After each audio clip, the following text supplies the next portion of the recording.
फिर पुराणों में इसकी प्रमाण मिलते हैं कि शौनक के आश्रम में यानी कि उसके तपोवन में 88,000 ऋषि विद्यार्थियों को पढ़ाते थे। मतलब कि 88,000 ऋषियों का कुल था, एक ऋषियों का कुल। और ये जो अपना ये यूपी में एक जगह है, क्या बात है, और वहाँ पे कहते हैं पहली कथा वहाँ की गई थी, तो शौनक के नाम से ही वो तीर्थ है। हाँ, जहाँ के नाम से चक्र, तो, हाँ, जैसे ये अपना ब्रह्म सरोवर है, तो ये भी एक सरोवर, वहाँ भी एक सरोवर है, वो चक्र जैसा है। कहते हैं वो भगवान का एक चक्र गिरा था तो वहाँ सरोवर खुद गया था, तो उसी के किनारे पर उसका एक आश्रम था, तपोवन था। 88,000 वहाँ लोग ऋषि तप किया करते थे और स्टूडेंट्स को बताया करते थे। अलग अलग फैकल्टीज होंगी तभी तो। तो उसको लगा अथर्वा अपना इसको अंगिरा को कि मैं शौनक के पास जाकर ही पूछता हूँ, तो वो शौनक के पास गया। तो या फिर ऐसा उसका अर्थ निकल सकता है कि शौनक अथर्वा के पास गया। हाँ, शौनक अथर्वा के पास जाकर बोलने लगा कि जो ये परंपरा है, ये इसका जो मूल ज्ञान है मौलिक, वो मेरे पास नहीं आ रहा है और आप योग्य हैं, तो आप मुझे बताइए कि आपको ये जो नॉलेज है, आप जो बता रहे हैं, ये कैसा है, मतलब ये कहाँ से आता है। अंगीकार को शौनक पूछ रहे हैं। हाँ, तब वो बोलते हैं कि 2 प्रकार की विद्या जब ये सृष्टि उत्पन्न हुई ना, तभी से दे दी। और वो 2 प्रकार की विद्या होती है, एक पराविद्या और एक अपराविद्या। फिर वो पूछता है कि पराविद्या क्या है, तब वो बोलता है कि ऋग्वेदौ यजुर्वेदौ अथर्ववेदौ सामवेदौश्च निरुक्त कल्प शिक्षा व्याकरण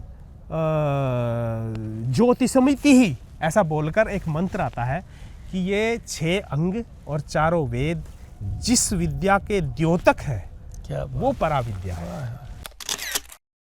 प्राचीर जी प्रणाम आपको। नमस्कार। प्राचीर जी, प्रश्न उपनिषद जो है ना अपना बहुत बढ़िया रहा। हाँ जी, दर्शकों ने भी बहुत आनंद लिया, मैंने तो आनंद लिया ही लिया। तो इसके बाद आप कौन से उपनिषद पे चर्चा करेंगे? आज चूंकि ना उपनिषदों पे जैसे शंकराचार्य का क्रम है, हाँ जी, भाष्य का, हाँ, तो उसी उसके क्रम में बाद चलेंगे। उसके बाद जो क्रम उसमें आता है, प्रश्न के बाद मुंडक आता है। हाँ, मुंडक उपनिषद। हाँ जी, हाँ जी। क्या बात है। तो मुंडक वैसे तो यज्ञ की, हवन की, कुछ इस तरह की बातें हैं। सभी बातें कर्मकांड की भी हैं। बिल्कुल सही है आपने। इसका मतलब आप भी मतलब कुरेदते रहते हो पुस्तकों को। शिष्य बनने की प्रयास में नहीं वो नहीं, वो बात नहीं। पर क्योंकि ना अपनी धरोहर है, आप जैसे मतलब बौद्धिक लोग भी नहीं पढ़ेंगे तो फिर कौन पढ़ेगा। ये तो अच्छी बात है कि आप मतलब पढ़ते रहे हैं।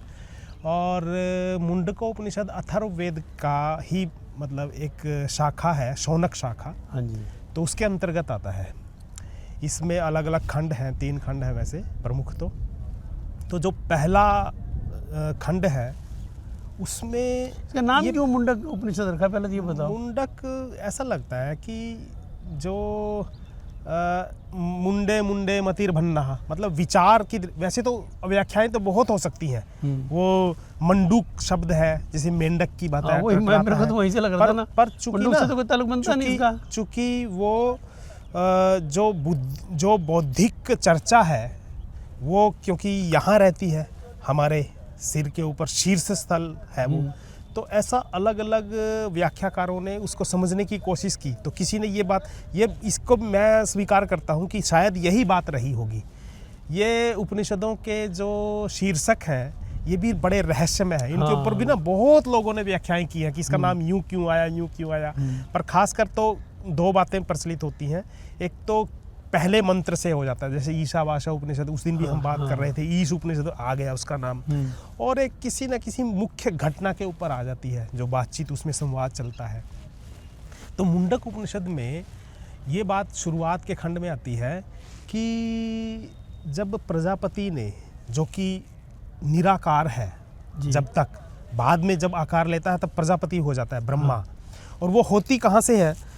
कोई भी उपनिषद जब हम शुरू करते हैं ना, तो प्रभु का नाम लेकर ओम ब्रह्मा तो वाचः, ऐसे मंत्र में आता है कि जो ब्रह्मा शब्द आया है वो शुरुआत में तो नहीं था, वो आया कहाँ से?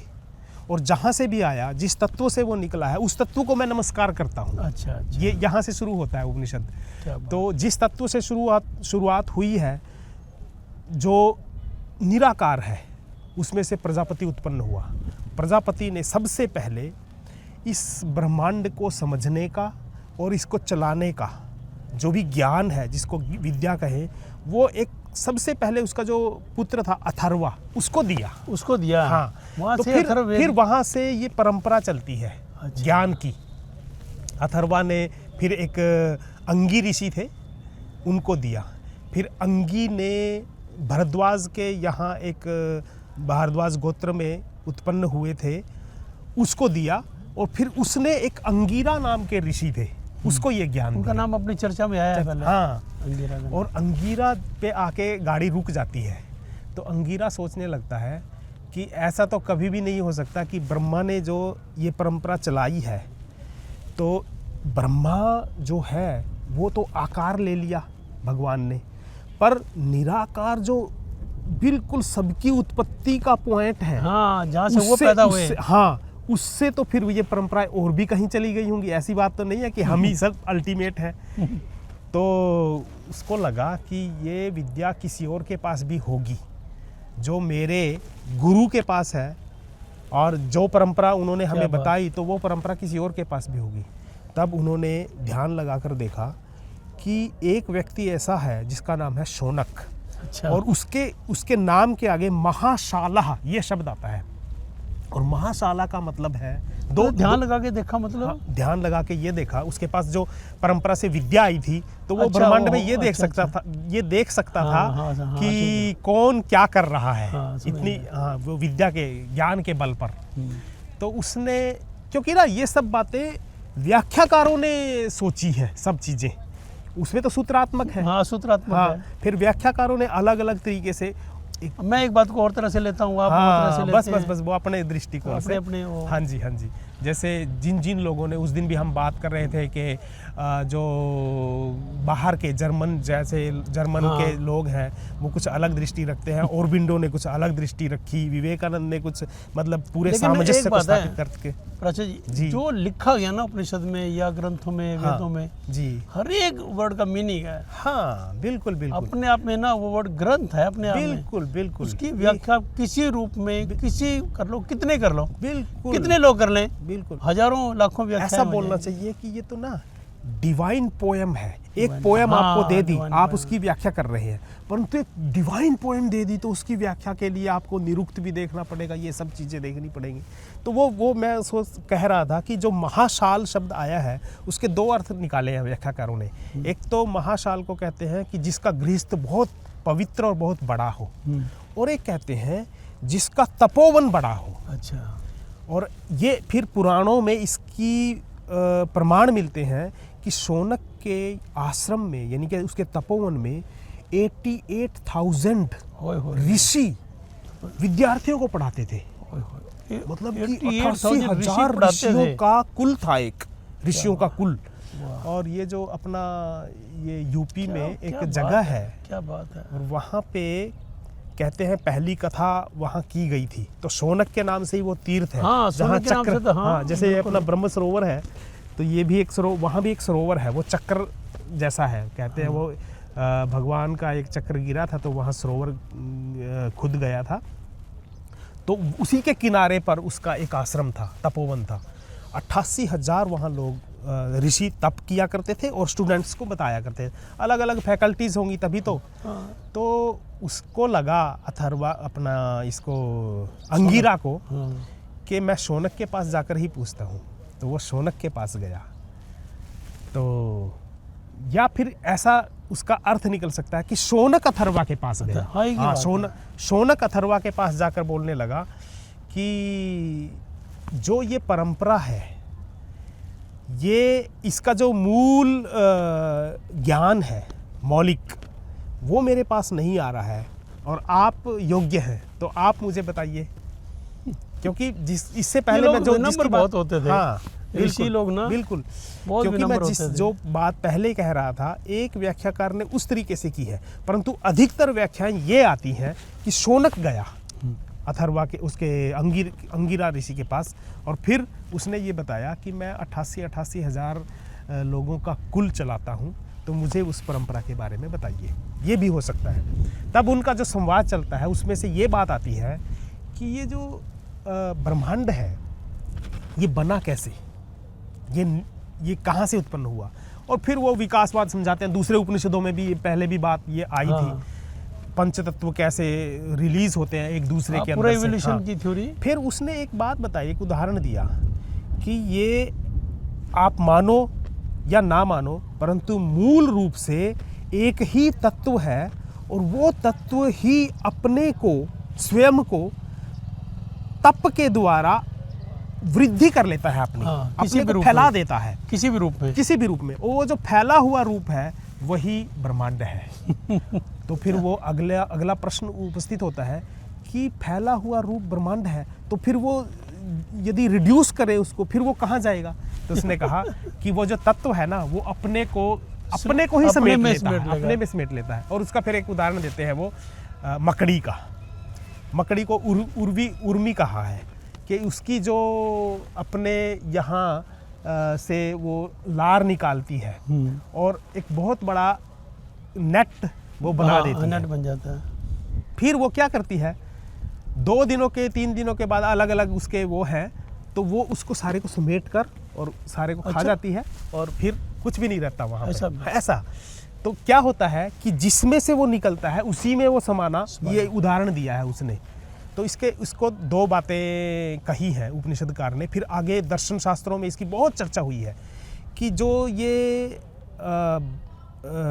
तत्व है जिसको सृष्टिकार कहें, इसके पास 2 चीज़ें हैं।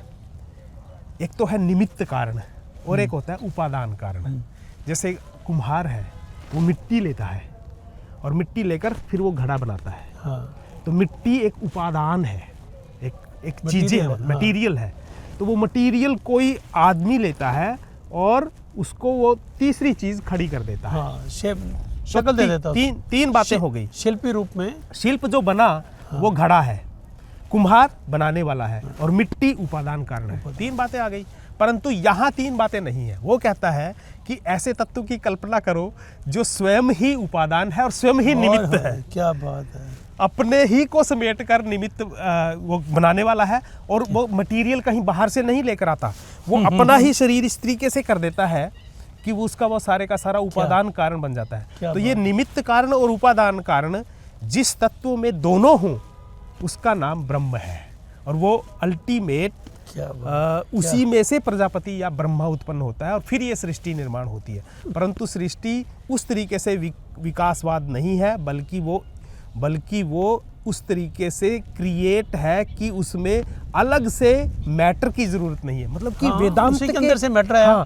वेदांत का जो अद्वैत तत्व है वो यहाँ दिखाई देता है। ये वेदांत की एक किस्म से शुरुआत अथर्वा ने और शौनक के संवाद से यहाँ उसमें हो जाती है।